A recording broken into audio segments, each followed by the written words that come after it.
Did you know a group that formed in Tucson went on to perform at 2 presidential inaugurations, for 2 popes, at 6 World Expos, and 4 Super Bowl halftimes?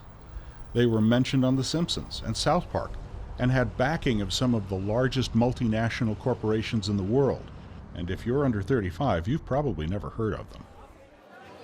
Today, we may be the most polarized politically, racially, ethnically that we have been in 50 years. And I believe now is the moment for Up With People.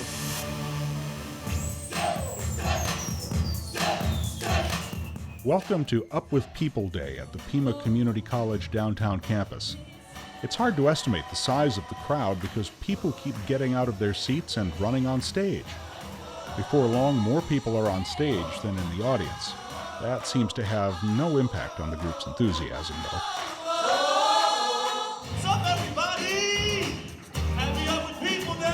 So what is Up With People? Even after 50 years, that question can be hard to answer.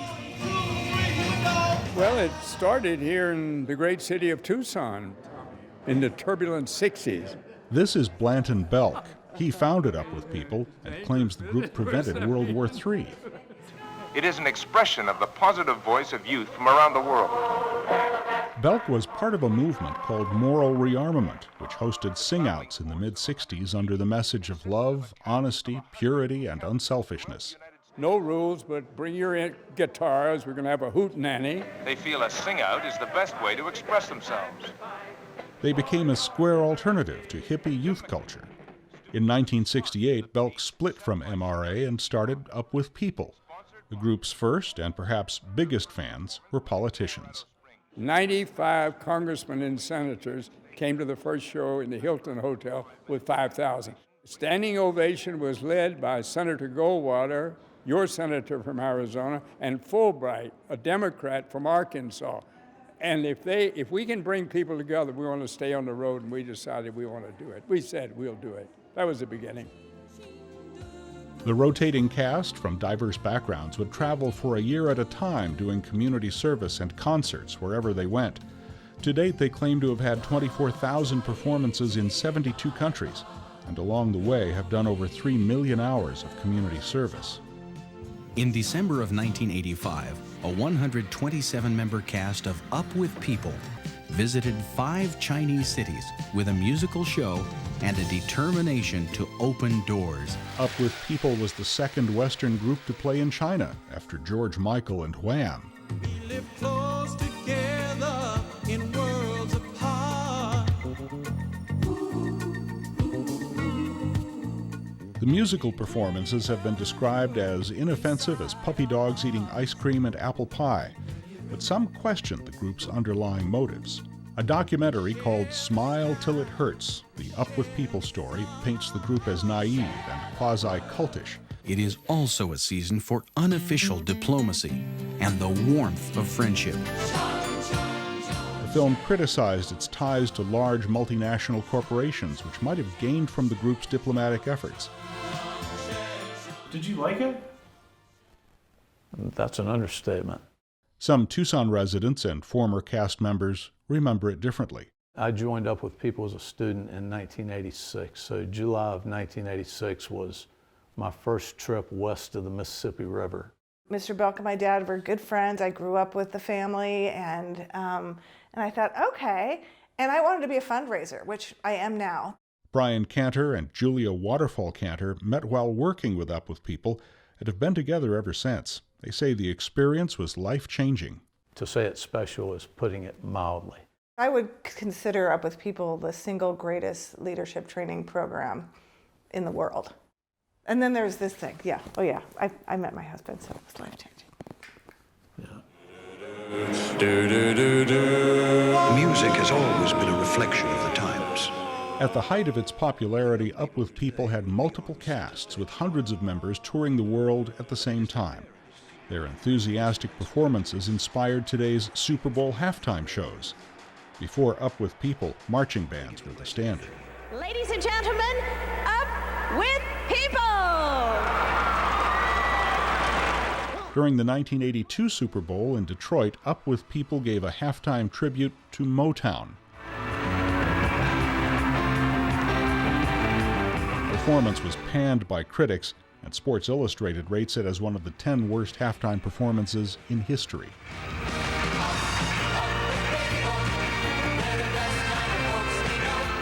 The era of postmodernism, marked by cynicism and irony, clashed with Up With People's earnest offerings. Corporate funding declined.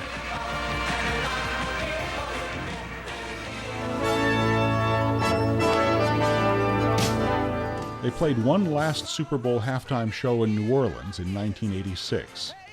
In 1993, the group moved its offices from Tucson to a suburb of Denver, and in 2000 it suspended operations. This is really special. You'll find a lot of people know Up With People here. In 2005, Up With People relaunched in a smaller, more manageable form. Cast members travel for 20 weeks or one semester at a time. Today, they've arrived in Tucson, the third city on their tour. The incredibly diverse cast will do 2 days of community service at local organizations and play 2 shows at the Fox Theater. While in town, members stay with host families who arrived with bizarre signs, clues, and identifiers to find their guests. To date, the organization claims that over 800,000 families across the world have hosted cast members. They say this builds meaningful relationships. It also saves money.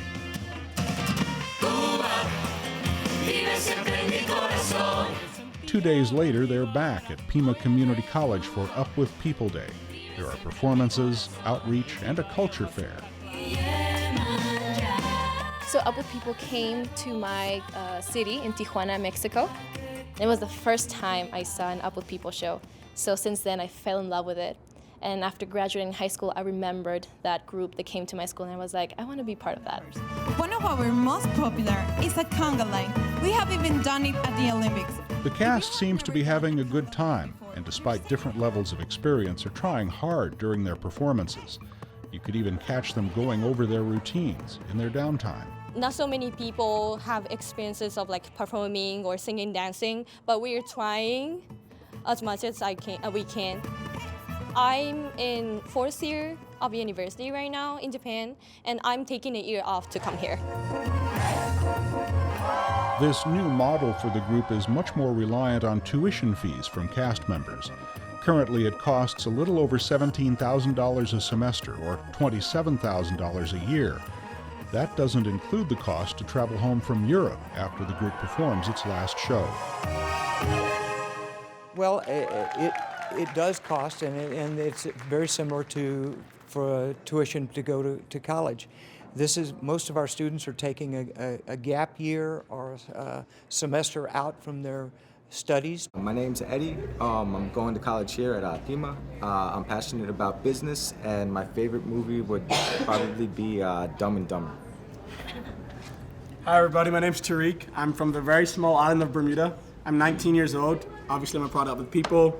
It's hard to gauge the effectiveness of these outreach exercises, but it is cool to meet someone from Bermuda or the 19 other countries cast members hail from. Peace is not just an idea, it's people becoming friends. That sounds damn trite, but it's not. The true security in any country is the friendship of your neighbor. And as far as walls go, we have a basic belief that those that believe in freedom and democracy and liberty build bridges. Whether it's Tucson or the United States or our global community, we have to find a way to work together. And I think that message is more relevant today than it has been since Up With People began. We share the sky, we share the sun, we share the world with everyone. Looking back through time, it's easy to see Up With People as naive, and maybe it was. But not any more or less than anyone else who tried to make the world a better place through song and dance. Riding on a skateboard, strolling in the park, yeah. I'm kicking out